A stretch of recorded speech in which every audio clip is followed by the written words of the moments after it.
So, tell me your name. Tell me how you. So, if I asked you to identify uh, your philosophy, what would you call My life philosophy is humanism. That's Okay. capital H humanism, if Right. we want to be clear. it? So what does that mean? How do you define that? Capital H humanism is essentially it's a life philosophy based on reason, on science, and it's a way for modern humans to live their lives without having to be have to worry about religious dogma, religious guilt, that kind of thing. It's very much about living in reality. Okay. So, does humanism, by its definition, exclude God? Humanism is like Christianity. It's not a monolithic thing. There are Christian humanists. There are all kinds of different humanists, but the definition of humanism that is gone by in probably for the last 100 years is what you would probably have from the International Humanist and Ethical Union, and because we base our philosophy, our reasoning, our lives essentially on reason, evidence, scientific inquiry, that kind of excludes the supernatural, and that would exclude God. Okay. Okay. So, as you said, humanism is not it's not a homogeneous thing. Does it have tenets or precepts? Like, if you wanna call yourself a humanist, you have to believe the following things. Like, how does that? No, I think there are points to humanism. There are the 12 points of humanism. There's another, I forget the fella's name. Its last name's Gunsakar, and he has the 12 points of humanism. There are certain things that we all believe, but really, when it comes down to it, it's think for yourself, and be passionate about your epistemology. Be passionate about how you know things, and don't be afraid to question it. Right. Okay. So, talk to me about sort of how you got here. Growing up, religion in your background? My mother was Anglican weak tea religion, and apparently she went to church quite regularly, but I'm the youngest of five. Okay. I guess by the time I came along, that was too much of a handful, but there was no religion in the house per se. And also my mom was very adamant about if you didn't know something, her main line was, you know where the library is, go look it up. Of course, you can't. There was no Google back then. And but no, there was really, her faith was one that was compassionate, free of dogma. She thought the Bible, the few times we talked about it, was a very interesting book of stories, whether it's true or not. Okay. So that's kind of where I'm coming. I have been a lifelong atheist. I've never believed in gods. I tried to believe in my teens, and that was quick sideline, going out with a girl who was religious. Okay. And hauled off, I willingly went, but to a Lutheran church, and dated her for about a year and a half. And I remember going to this church, and they were saying the Apostles' Creed, and thinking to myself, there is no way I can believe this stuff.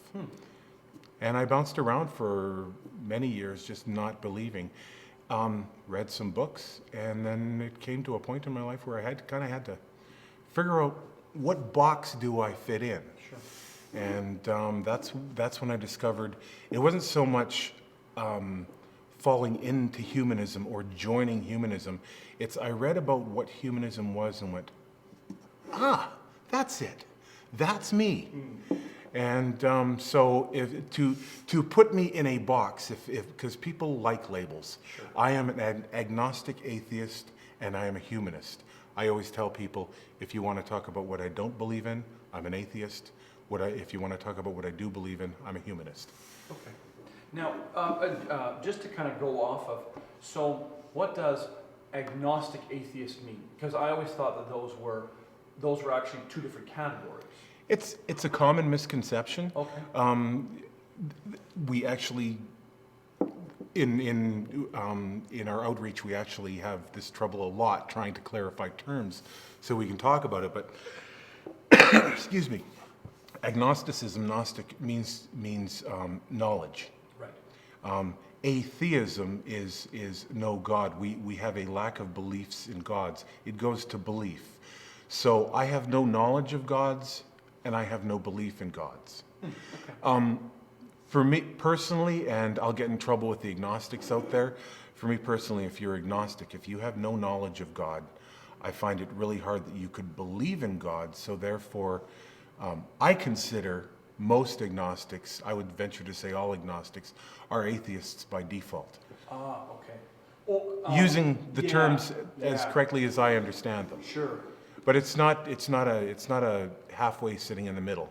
Right. Although I do know that a lot of people are uncomfortable with the term atheist, and agnostic just seems to fit better. Yeah.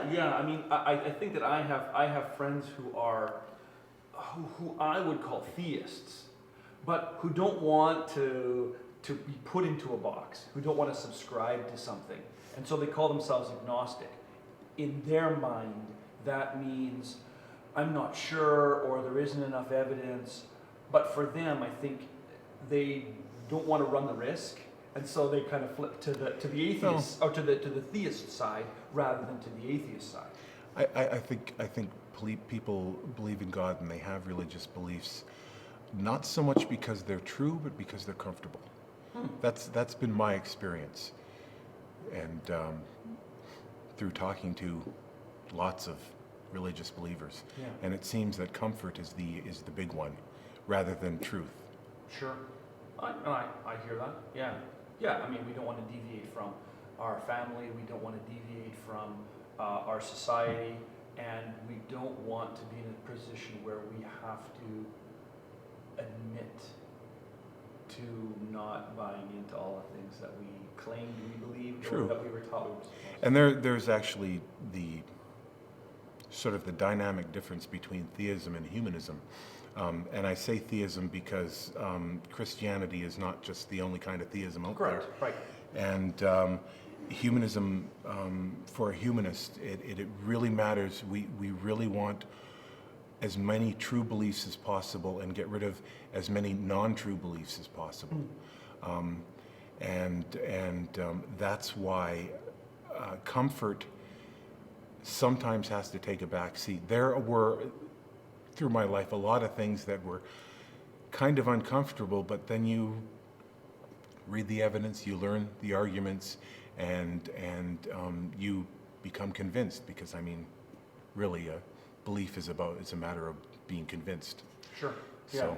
So when you talk about belief, so I had somebody say they contrasted belief, meaning adherence to religious doctrine, with unbelief, meaning in her mind atheism. Are you without belief? I have a great many beliefs in things, but the things I do believe in are as much as possible backed by evidence. If I don't have evidence for something, I don't believe it. Okay. And belief is also, how do I put? Considering I'll be talking to a lot of religious folks of varying degrees. I often run into the trouble with belief as absolutes, and I don't deal in absolutes. Humanism doesn't deal in absolutes. There are absolutes in different argumentation that we can talk about. Right. But as far as belief goes, it's the best answers we have with the evidence we have. Sure. And so the belief is a sliding scale. Right. Okay. Yeah, that makes sense. So where was I? Let's talk a little bit about, okay, what about things for which there is no science, but yet, okay, so talk to me about morality. So talk to me about how we get, how do you define things as right and wrong? Oh, of course. Every human being, I think, defines things right or wrong. So then how do you come, so you can't put, well, maybe you can. You can't really test scientifically morals, whether love is good or not, whether. Well, So I think how does so from your perspective, where does morality come from? The short answer, and I'll give you the short Sure, answer. And the let's long. start with that. The short answer is morality is a product of evolution. Okay. Morality allows social species to advance. The ones that weren't moral, the ones that thought murder was okay, stealing was okay, those societies are long gone. They will not advance. And we're still having trouble with that as human beings. The other answer is morality for a humanist has very much to do with well-being. I think that well-being of thinking species. Okay. And if you are concerned about that, as everybody is to varying degrees, there is a basis to begin your morality. So, so what about what do you do with the variability between societies or between? So then if you point back in history, for example, to societies who thought, we go to the might makes right cultures of knights and serfs and all that. Divine command theory. Sure. Well, okay, yeah, absolutely. So for sure, Except God told me, and yeah. therefore I'm right. Yeah. So do you see then a movement of morality from there to now? Like, are you talking about evolution of morality over those kinds of times, or are you talking about since the first advent of consciousness in a human being? Like, what kind of? I think now I am not a neurobiologist. Yeah. I'm not a moral philosopher or anything like this. I think as soon as any species becomes to the point where they have to rely on each other to advance, to make their communities work, whether that be a gaggle of geese or a tribe of humans, they must develop some basics of morality in order for them to advance, and that's taking care of your children. That is taking care of your others in your tribe because it helps your tribe advance. Sure. As we go to the modern age, yes, our morality has gotten better. When we look back of what were the laws in days gone by, we can very much see a steady advancement of a more accepting, a more rational, a kinder society. In many societies, some societies are still stuck in the Middle Ages, right. And even further back than that. Right. And and I don't want to lead you, but do you attribute that to the pernicious influence of religion? No, actually, I think religion is a drag on morality in many ways, on the advancement of understanding, because religions have this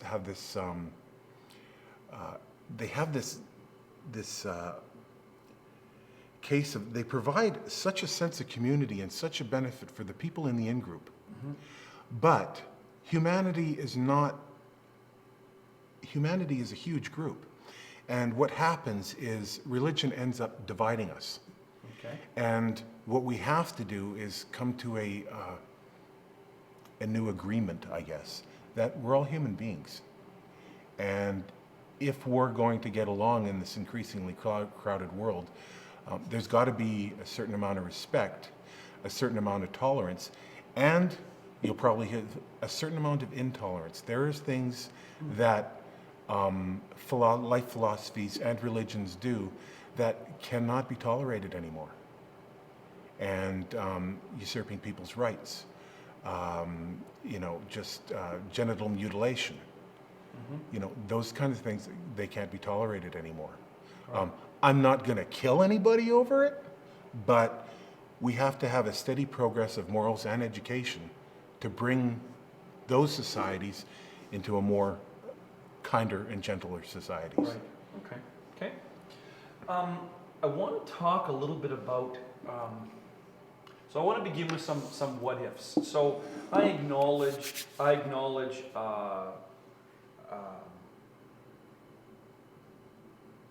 how do I want to phrase this? So I acknowledge atheism in your philosophy, which means that in some senses it doesn't make any sense for me to ask your opinion about the Christian God because he doesn't exist anyway, as far as you're concerned. But I'd like to ask you some questions about him. Of course. Are you okay with that? Okay. So talk to me about your objections to my God. To your God. Yeah. Let's say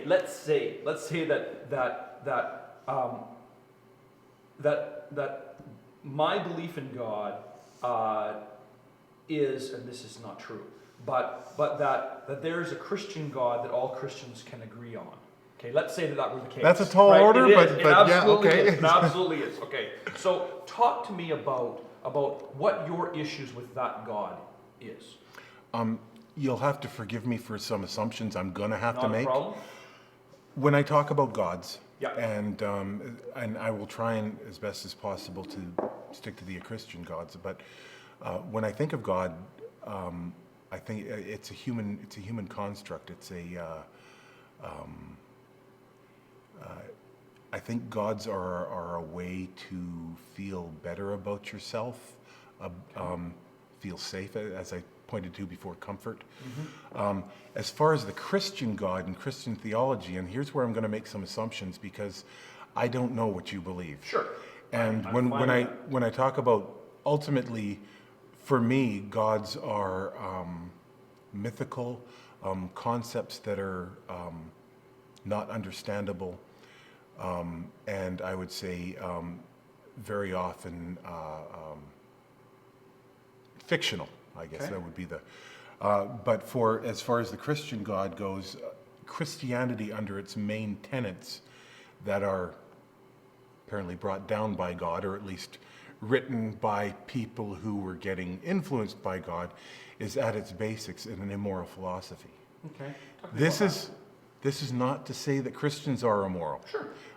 Christians a long time ago have many of them, not all of them, but many of them, they don't believe in the morality of their Bible anymore. They believe their morals have advanced past that. They don't believe in slavery anymore. Christians march for women's rights. We just last year participated in the Gay Pride Parade in Steinbach last year. And the original meeting place was in a church parking lot. However, it had to be moved because there was too many people. That's how far some Christianity has come. Sure. And that's not the Christianity I'm talking about. Okay. The Christianity I'm talking about are the ones that believe that somehow a human sacrifice can atone for their misdeeds. Okay. I don't believe vicarious redemption is a moral concept. Okay. I think if there was an omnipotent God, that he could have found better ways than a murder, torture, death to make amends for supposed original sin, I guess you'd say. Original sin, I don't believe, is a moral concept either. If your grandfather does something, murders a person, you should not be still in jail for it. The sins of the sins of the father do not. Visited on. Yeah, and they should not be in any way. Right. We are individuals. Okay. I can go on, but then we'd be probably getting into specifics of Catholicism or Baptists and that kind of things. Yeah. We can stick to generalities. Absolutely. So you, if we could.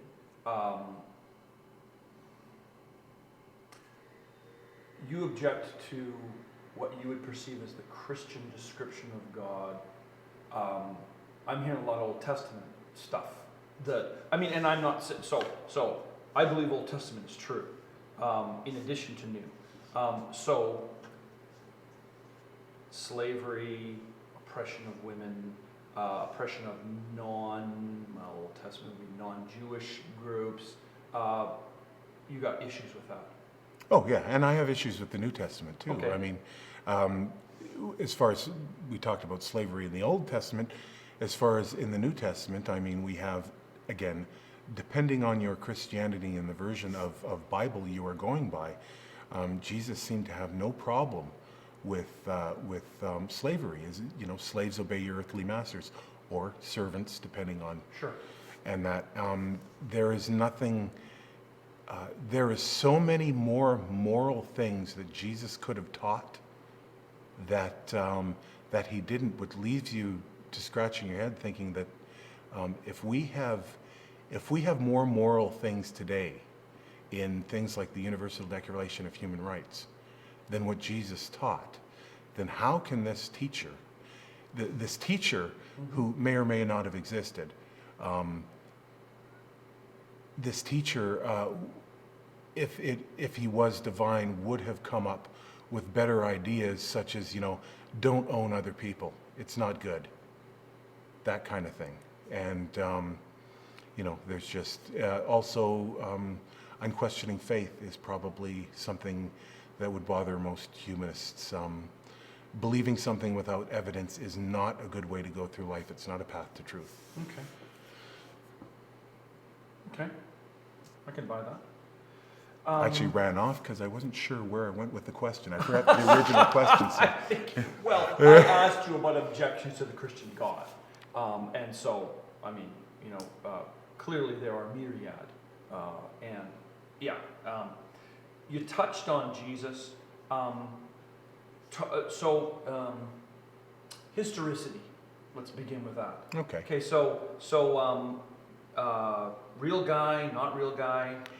There could have been an itinerant preacher that lived 2,000 years ago, but if we look at the historical record, we can see the stories of Jesus in very varied of different myths, and you've probably heard of Mithras and what is it, Apollonius, different, and that gives to the idea that this guy probably could have existed, but in the end, the only evidence we have for Jesus Christ is what we have in the Bible, contemporaneous evidence. We don't have any record of this Jesus person.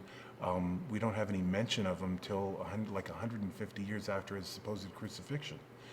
And the evidence for me, if I'm going to base my entire life philosophy, he's got to be, this is going to sound terrible to your parishioners or visitors, but he's got to be more moral than that, and he's got to be more real. He's got to manifest in a better way, and I think that is actually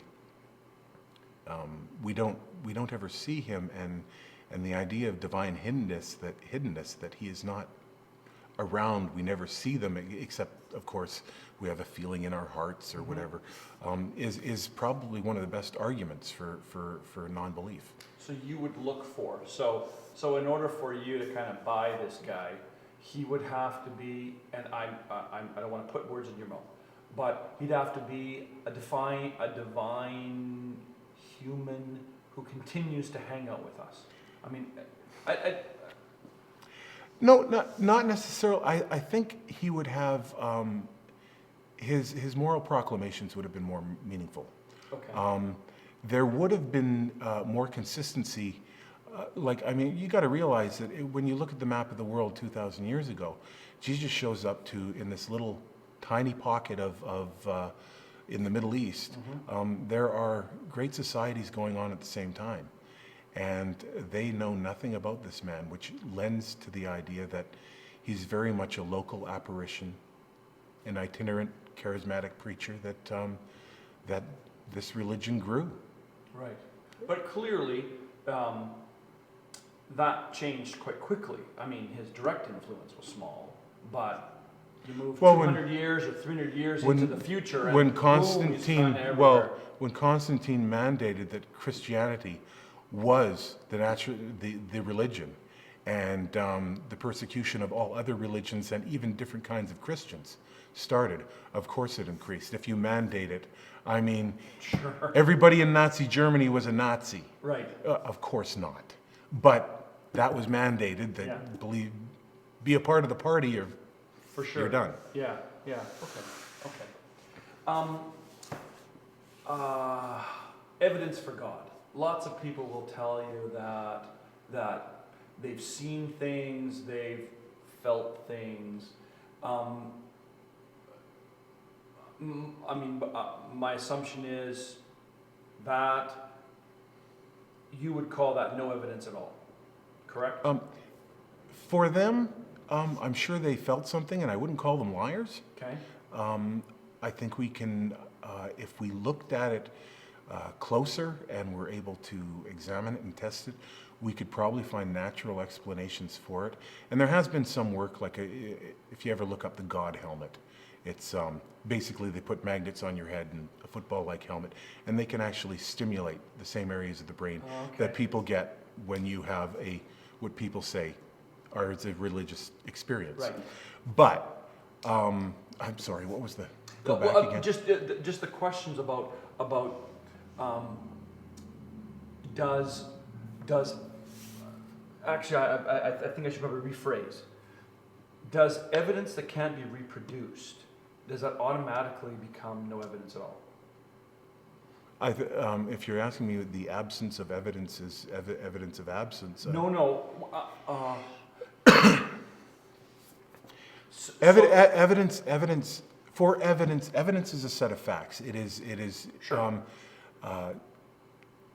It is a set of facts, and a set of facts are something that is indicative that point to one thing or another. So when you get a bunch of facts together Yeah. on one certain subject, we call that evidence. Sure.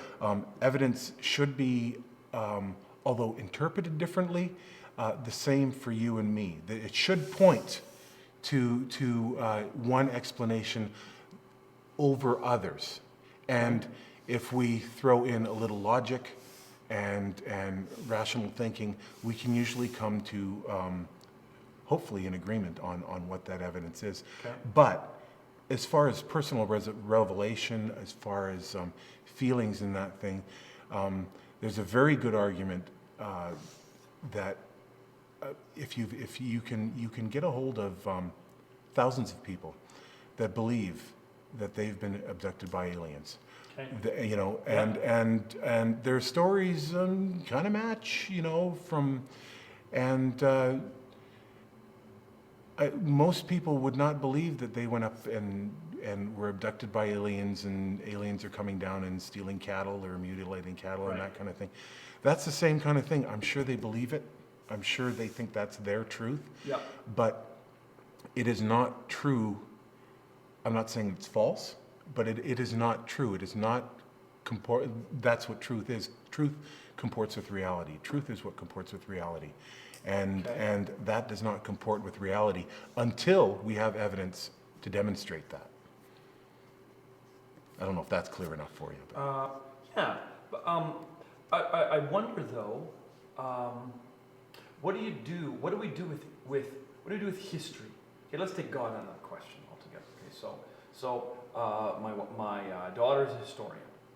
Most of what she deals with is not reproducible. You can't look at it or test it or touch it anymore. What do you call that? Do you call that evidence? Do you call that true, or is that all just a subjective? No, if we were looking at let's say what is it? I think it's the cylinders of Cyrus or the Book of the Dead or something like that. We can look at it. We now can read ancient Egyptian and things like that. And the thing is that you can learn the ancient Egyptian and read it for yourself and trying to tease out what they meant in that. And somebody else can, and that's still okay. We can't reproduce that evidence, but we can all look at that evidence and come to certain conclusions about what it says based on what we all agree are the facts about the evidence. Sure. And that, but as far as, yeah, there are some things that you can't reproduce, but the evidence of history is available to all of us. That's why when we look at history, it's often contentious of, you know, you look at the Armenian genocide, Turks say it didn't happen, Right. you know. Yeah. And there is ample evidence Plenty that of Armenians who yeah, think that it happened. yeah, and there's plenty of evidence that it did, but, Right. you know. Yeah. Okay. Okay.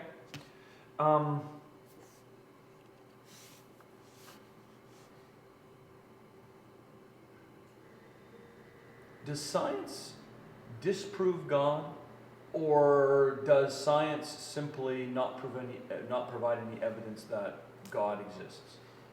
So, How do you so s- science is a method of examining reality. Sure. If something manifests itself, science can tell us something about it. Science has nothing to say about the supernatural. If it is outside of the testable realm, I'm going to get myself in trouble here again, the physical world, because it's not completely physical. But if it doesn't manifest itself, it's outside the physical world. Science has nothing to say about it. And science doesn't disprove God, and I don't think you use science to prove God either. Okay.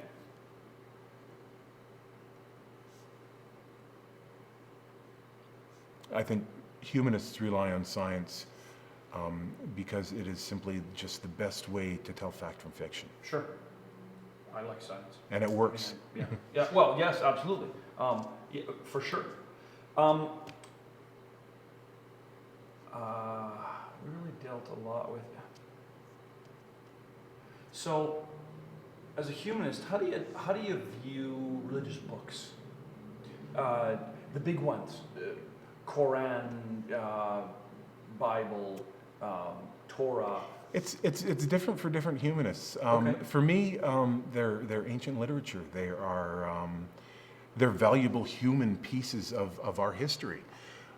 We can also find the good parts in them and take those. And like even humanists, you know, Jesus says, "Do unto others as they would have." But Confucius also said that 500 years before, we don't care who said it. That's a good idea. Sure. And so we can take that and we can use that. We can see that the Bible is there are more ancient stories that have been made from the Bible, but we can also see that the Quran is a ripoff of those of the Bible's religious stories, you know, and we can see Mormonism has ripped off, you know, as you go through, and so it is greatly ancient literature. And then there are other humanists that might give you a new word here, are apatheists. They simply don't care. They care about the here and now. They care about the people today. They have, like I brought up before, the Amsterdam Declaration on Humanism and the International Declaration for Human Rights are more moral of a document than you can find in any holy books. And they seek to apply that. They really don't care about religion until the religious affect other people. Okay. And we can use this with the ever popular condoms in Africa and the Catholic Church. We can show that this is demonstrably harmful. Right. And this shouldn't go on. And, you know. Yeah. Okay. So in essence, what I'm hearing is you're okay with me subscribing to this book so long as it's not creating moral actions which are in contradiction to societal good. I mean, is that Societal good, well-being of others. And I think,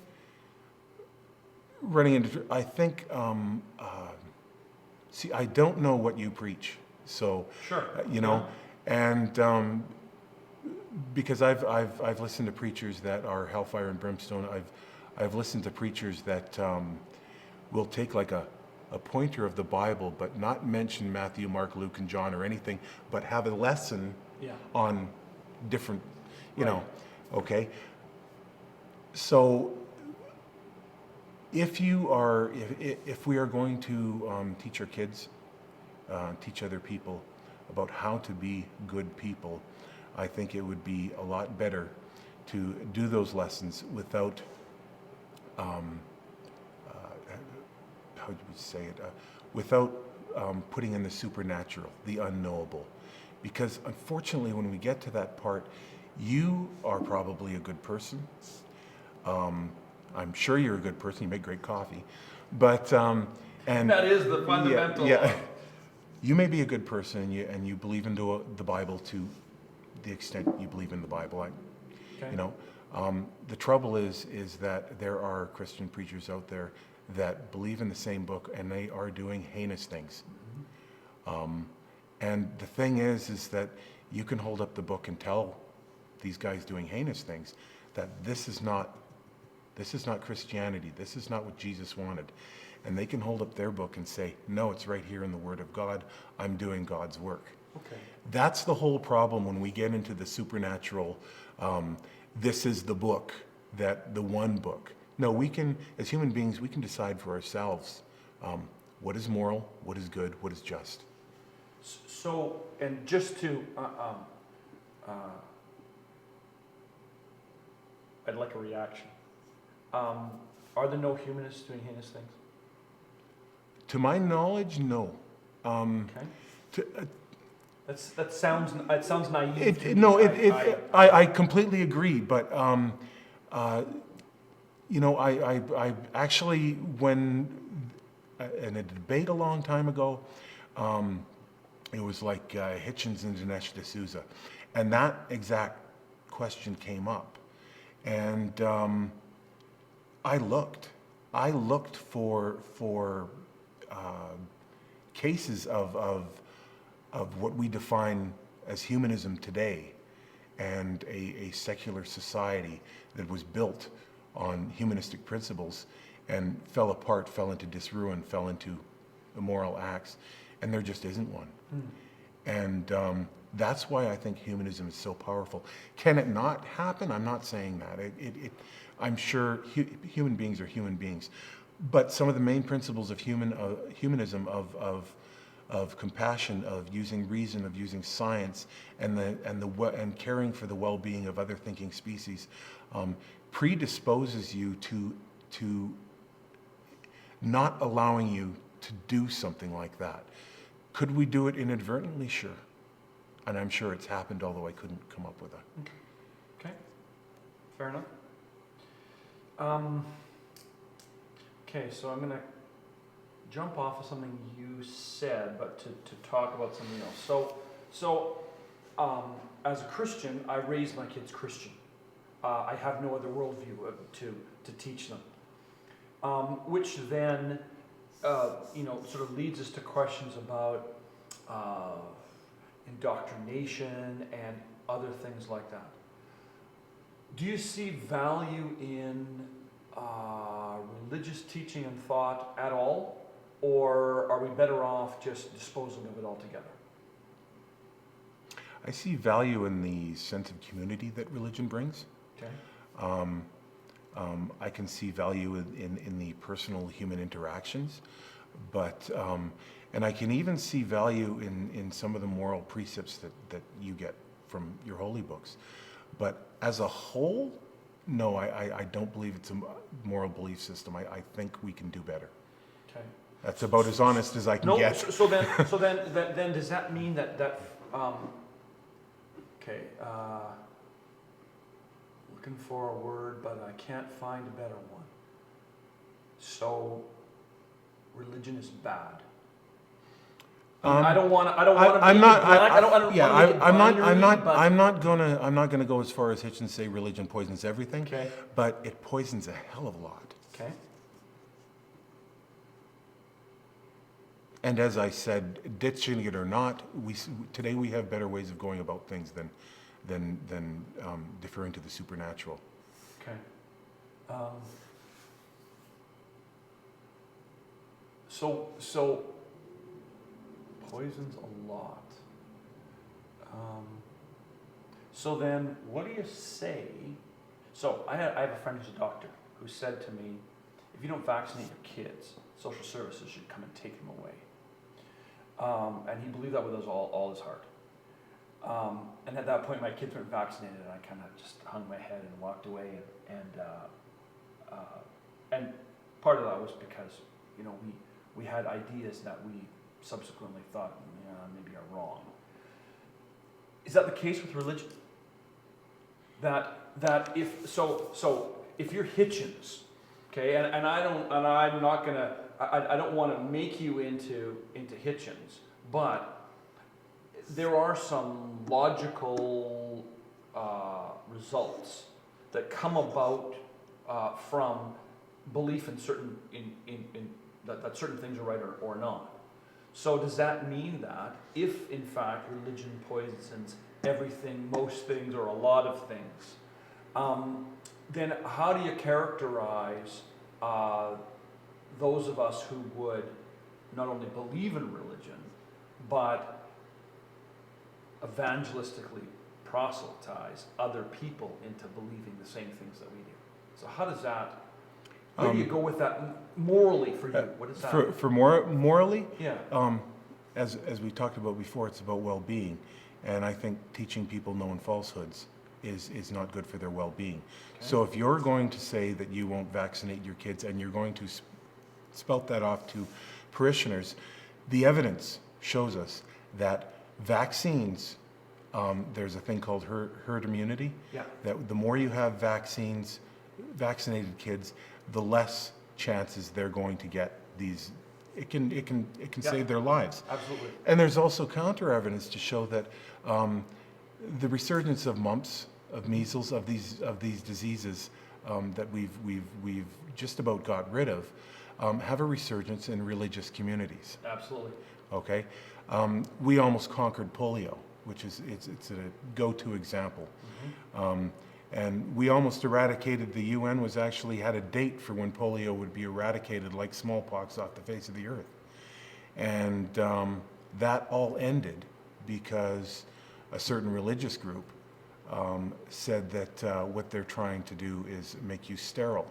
And people in Nambia, people in the Middle East would not get vaccinated, and polio ripped right back across Africa. It's in the Middle East. Yeah. And that is direct harm caused by religion. Absolutely. By religious belief. Yeah, it is direct harm caused by not vaccinating. Well, yeah, but they're going by what some people's interpretations, based on the supernatural ideas they get from their book. Yeah, okay. It's a direct. Yeah, and I'm not going to. I don't think the book says that. Well, but so for me, it does go back to what I was saying, is that you don't think the book says that, but other people do, and they will go passage and verse. Of course, we are talking about Muslims, so it's not your book, but they'll go chapters and verse and say, look, this is what it means. Right. So for me, vaccination was an example, but not an example of religious teaching. So if I teach my kids, for example, that in order to restore a relationship with God, belief in Jesus is essential. So you would say, well, no, because A, you're restoring a relationship with a fictitious person, and secondly, you already identified that you think that particular line of moral reasoning is at best bad and at worst harmful. Okay, so I'm teaching my kids that. As a humanist interested in the well-being of my kids, how do you perceive that kind of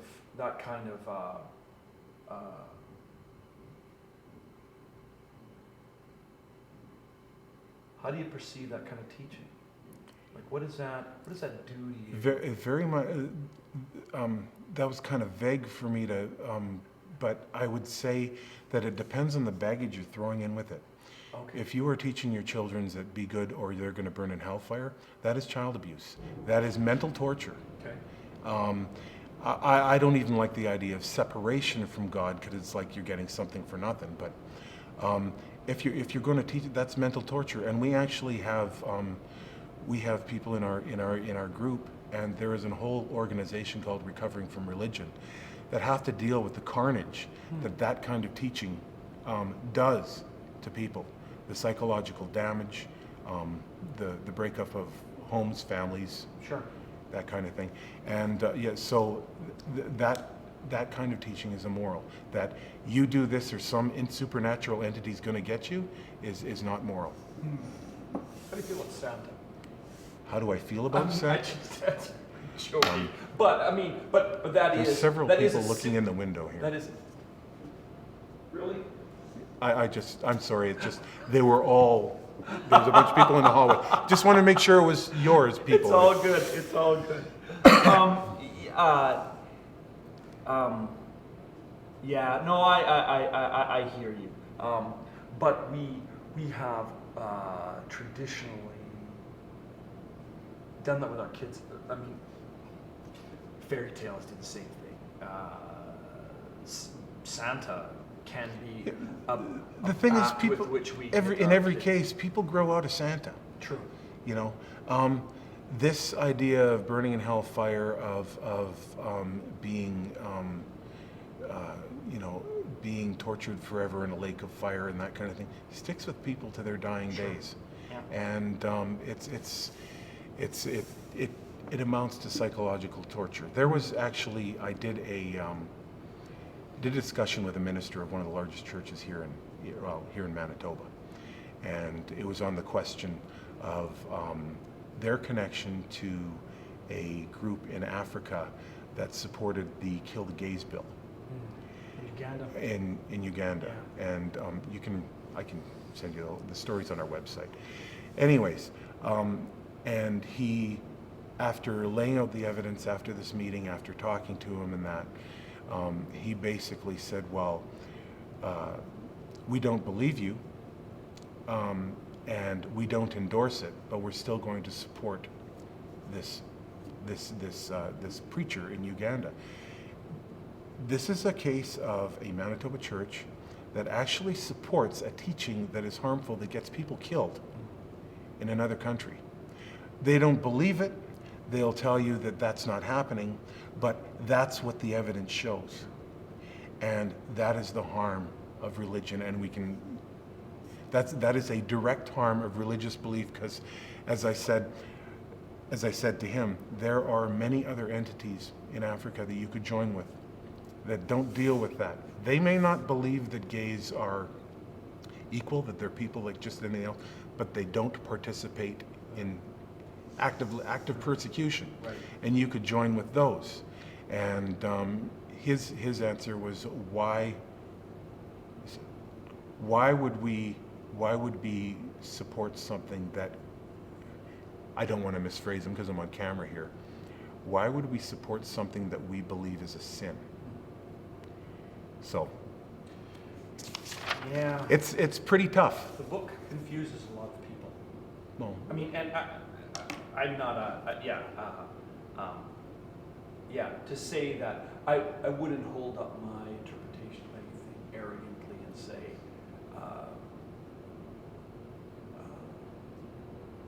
that somehow I hold all the proper interpretation. But yeah, I agree.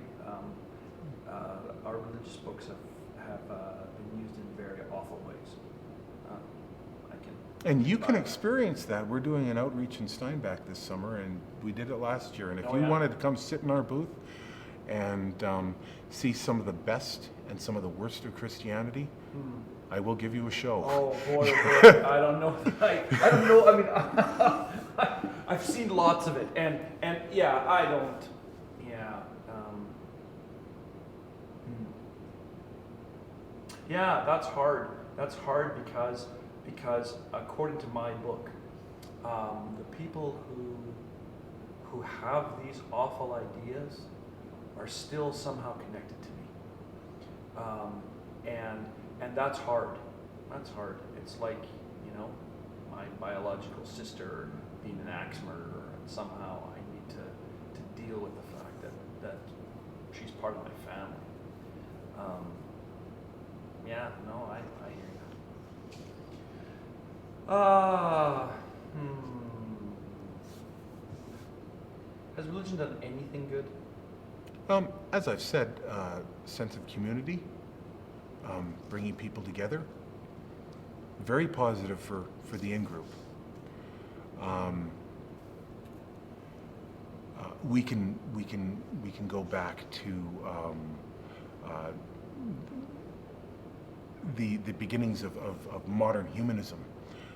Actually A.C. Greeling has a great writing about this, back to the time of Luther, when and the Reformation, when he went to the church and said, no, people deserve to learn their Bible in their own language. And lots of people got burnt for that, lots of people got in trouble for that. But it was actually the beginning of humanism, is because humanism has religious roots. And anybody who tells you that it doesn't is a liar.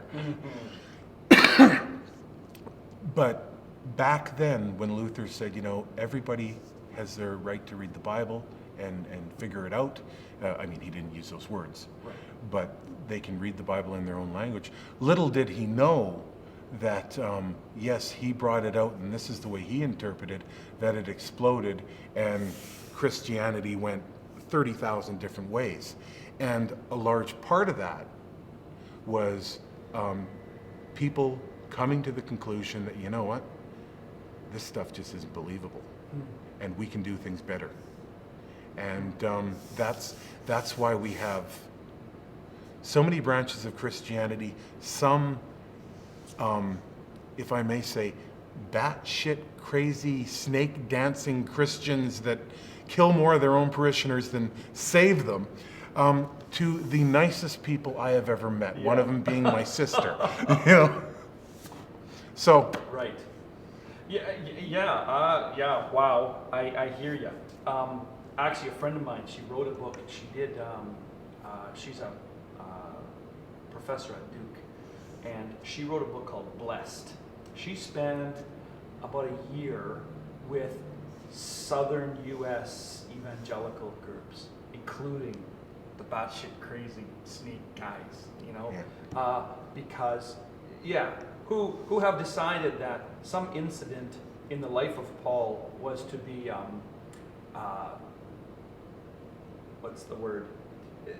It's normative, as though somehow that because this experience happened to X, and this was the result, then therefore, everybody needs to do it. Well, it goes directly back to a voice. You can take up snakes or drink any poison thing, and exactly. and if you have enough faith, right. you're good. And that's another thing about the book. When we were talking about the book, is we can see we have very old texts. We have texts. The full Bible isn't really invented till 325-ish, but we have some really old ancient texts, and we can find the parts that are in there and find the parts that were added later. Whether this is divine revelation is open to interpretation of the believer, or a more skeptical view is humans adjusting the religious text to suit the needs of the day. And I think it's much more likely that humans have been monkeying with the texts, and we can see that today. For the in ancient Greek, there is really to my understanding, there is no difference between a servant and a slave. However, now we get into arguments when we talk to Christians. It's, well, no, it was indentured servitude and it was good. And, no, if you read a little more into it, part of it was an indentured servitude, but it was still owning other people, and it was still immoral, but we don't need to get out of the whole slavery argument. I hear you. Where'd stuff come from? Oh, well, basically we don't know. People have been asserting their God to explain where everything came from. We have some pretty good ideas. We have some things that I believe. And I remember I talked about the sliding scale of belief. Yeah. The evidence shows us that the most likely explanation is we started from a singularity, they call it the Big Bang, although there was no sound, of course. And that's as far as our intellect, as our science right now can look back. There are other ideas, not scientific theories, but other ideas. There's loop quantum gravity, there's multi-universe theory, string theory, and that kind of stuff I'm prepared to entertain because there are people that understand it and can almost explain it so I can understand it. But I don't believe these things as a truth. Okay. I entertain them as viable possibilities as far as I can understand them, and that's about as far as I'm willing to go. But the idea is to say that there's some type of supernatural entity that is out there that started it all. It doesn't make logical sense to me, and it doesn't seem the least bit plausible. So it's more believable to you that we emerge from a multiverse than that God tweaked the primordial black hole or whatever that was. Oh, some people think that, like, the multiverse theory or what, well, that's God. And I think it's more probable and it's more believable because the mathematics, as best as I can understand them, shows us that this could be a possibility.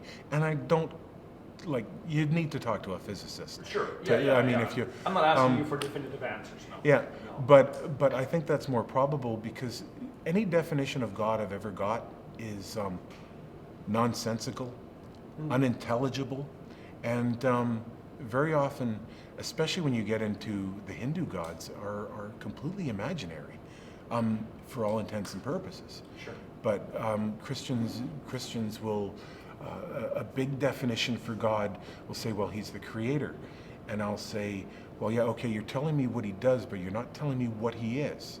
Oh, well, God is this spaceless, timeless being that lives outside space and time, but has effect on the natural world and in my personal life. And I don't even understand, when we talk about something outside the universe, outside space and time, that is the definition of non-existence.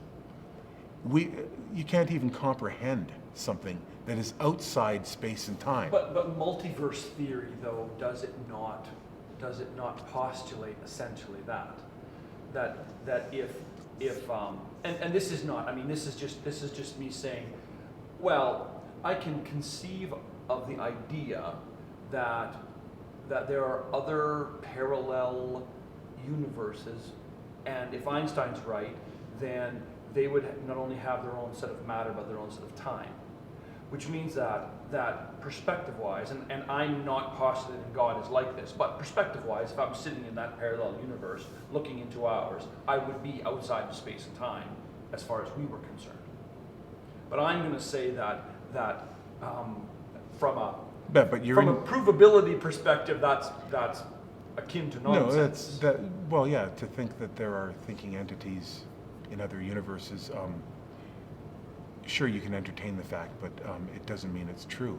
Right. But what I'm getting at is the idea of God being outside space and time is as far as we can tell with the evidence that we can bring. If God had an effect on our universe, if he dipped his hand in and monkeyed with the works, he would have an effect. It would manifest in some way, and that the way that it manifests should be testable or observable. We should be able to bring reason and evidence to bear on it, as we do with anything that has a cause and effect in our classical model of the universe that we live in. Sure. So we have not seen that, so I'm more inclined not to believe that this entity, amongst many other reasons, would exist. Also, Christian definitions, now again, this might not be your Christianity, but it is a great many, especially in southern Manitoba, version of Christianity that God is love. And it comes down to a very crude display that God is love, but if you don't love him back, you're going to burn forever. And that kind of God, I'm more than happy to turn my agnostic atheism into what we call strong atheism or anti-theism, and say that God can't logically exist unless we are prepared to completely bullshit the idea, or pardon me, bastardize the idea of what love is. Because if you're going to call something all-loving can't logically torture something that he loves forever. It is not justice, it's not right. Okay. But that's another reason why Yeah. I don't believe in that type of God. For sure. There's the problem of evil, but that also is really only disproves an all-loving God. There's people that believe that God is not necessarily all-loving. So, like Seitan Brugengate and the presuppositionalists, but... Sounds like a band. Oh. If you haven't Seitan Brugengate, if you were to watch him, he's a Christian, and he deals in presuppositional apologetics, and you would probably be banging on your head of... I think you would probably look at the computer screen going, no, this is not how you do Christianity. But I get a lot of that. Yeah. Yeah. No, I hear you. Last question. Are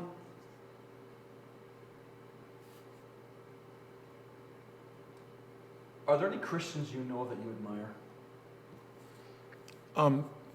My sister. Okay. My sister married a fellow who at the time was at the time he was a deacon in the Anglican Church, and and she's a Christian, but she's my brother-in-law has since passed away, but just the way she is with her kids and the amount of extra stuff she does, and that's somebody I admire. I think I suppose there's some historical figures that were Christians in the past that would be worth admiring if I delve a little more into their history. But I don't think my admiration for them would be anything to do with their doctrine, but more to them as a person. Okay. So so what I'm hearing is that you're willing to acknowledge that in some cases, faith or Christianity can produce results that are worthy of emulation. But that doesn't necessarily, that for you, that doesn't necessarily naturally or it doesn't have to come out of that belief system. Yeah, the thing is, when you get down to it, Christianity can produce, and faith can produce people who are good, moral, decent people. And it can create the most mass murdering. It's entirely a crapshoot, and this is why we can do better. We have to. The long-term goal of humanity is we've got to shake off these ideas of I know better because God told me, or I know better because this is what my supernatural truth teller is telling me. Right. Okay. That has been a recurring theme that has been through this whole interview. That part of why you do what you do or believe what you believe is that we can do better. Oh yeah. And ironically, I would say the same thing, but we approach that from different sides.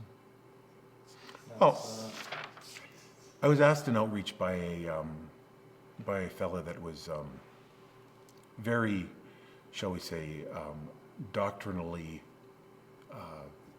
to the letter, and this was in Morden, and he asked me, well, you guys have been at this the first year there, you guys have had this booth and you've been like trying to, as he put it, convert people into atheists, and he says, well, how do you judge success like this?